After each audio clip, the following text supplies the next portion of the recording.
dites d'ailleurs que le principal mérite de Jules Ferry, c'est pas seulement d'avoir fait alphabétiser les enfants, mais d'avoir institué un lieu où se célèbre l'idéal républicain. Bah, c'est cela qui est la vraie originalité de la législation républicaine et de la législation de Ferry. Ça n'est pas tant d'avoir imposé une école obligatoire, l'obligation était déjà en marche, là-dessus il ne fait que compléter.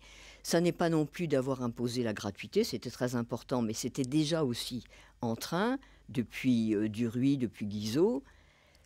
Bon, là c'était le mouvement du siècle. En revanche, l'invention de Jules Ferry, c'est effectivement l'école laïque, c'est-à-dire l'école dans laquelle ne pénètre pas le curé, pour aller très vite. C'est votre définition de la laïcité qui demeure aujourd'hui ou pas? Non, il faut évidemment, si on veut penser aujourd'hui de façon un peu plus intéressante la laïcité, il faut bien entendu sortir du combat des deux écoles. Combat de l'école catholique et de l'école laïque. C'est ce combat qui a marqué la Troisième République, mais en rester là serait trop simpliste et trop bête d'une certaine manière.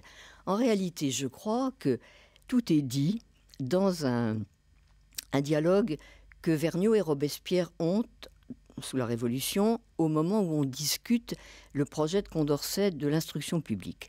Vergniaud dit à Robespierre: les anciens législateurs, pour édicter leurs lois, avaient besoin d'invoquer quelques dieux entre eux et le peuple.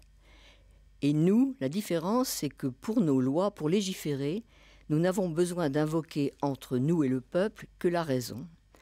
C'est-à-dire une raison qui à la fois instruise le peuple et nous éclaire. Au fond, qu'est-ce qu'une société laïque? C'est une société où plus personne ne peut dire « Dieu est avec nous ».